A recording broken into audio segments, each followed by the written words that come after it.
পূজার সাজ বিশ্বকবি রবীন্দ্রনাথ ঠাকুর। আশ্বিনের মাঝামাঝি উঠিল বাজনা বাজি, পূজার সময় এলো কাছে। মধু বিধু দুই ভাই ছুটাছুটি করে তাই, আনন্দে দুহাত তুলি নাচে।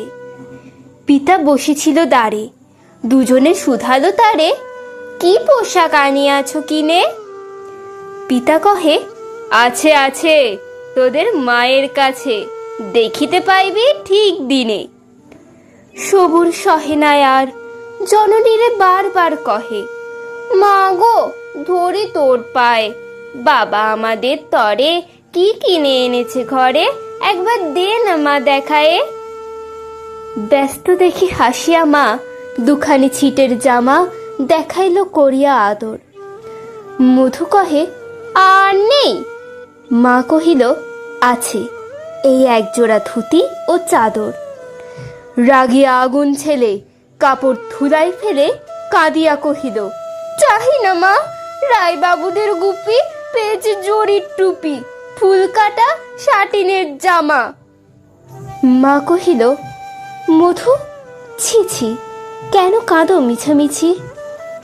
গরিব যে তোমাদের বাপ, এবার হয়নি থান, কত গেছে লোকসান, পেয়েছেন কত দুঃখ তাপ।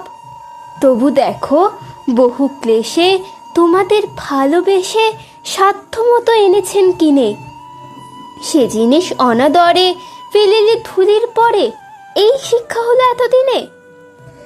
বিধু বলে, এ কাপড় পছন্দ হয়েছে মোর, এ জামা পরাস আমারে। মধু শুনে আরো রেগে ঘর ছেড়ে দ্রুত বেগে গেল রায়বাবুদের দ্বারে। সেথা মেলা লোক জড়ো, রায়বাবু ব্যস্ত বড়, দালান সাজাতে গেছে রাত। মধু যবে এক কোণে দাঁড়াইল ম্লান মনে, চোখে তার পড়িল হঠাৎ। কাছে ডাকি স্নেহ ভরে, কহেন করুণ স্বরে তারে দুই বাহুতে বাঁধিয়া, কি রে মধু, হয়েছে কি? তোরে যে শুকনো দেখি। শুনি মধু উঠিল কাঁদিয়া, কহিল, আমার তরে বাবা আনিয়াছে ঘরে শুধু এক ছিটের কাপড়।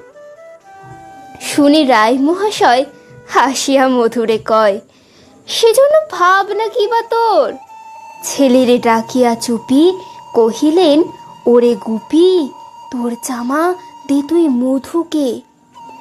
গুপির সে জামা পেয়ে মধু ঘরে যাইথে, হাসি আর নাহি ধরে মুখে, বুক ফুলাইয়া চলে, সবারে ডাকিয়া বলে, দেখো কাকা, দেখো যে মামা, ওই আমাদের বিধু, ছিট পড়িয়াছে শুধু, মোর গায়ে শাটিনের জামা। মা শুনি কহেন আসি, লাজে অশ্রু জলে ফাঁসি, কপালে করিয়া করাঘাত। হই দুঃখী হই দিন, কাহারও রাখি না ঋণ, কারো কাছে পাতি নাই হাত। তুই আমাদেরই ছেলে, ভিক্ষালয়ে অবহেলে অহংকার করো ধে ধে। ছেঁড়া ধুতি আপনার ঢের বেশি দাম তার, ভিক্ষা করা শাটিনের চেয়ে। আয় বিধু আয় বুকে, চুমু খায় চাঁদ মুখে, তোর সাজ সবচেয়ে ভালো। দরিদ্র ছেলের দেহে, দরিদ্র বাপের স্নেহে, ছিটের জামাটি করে আলো।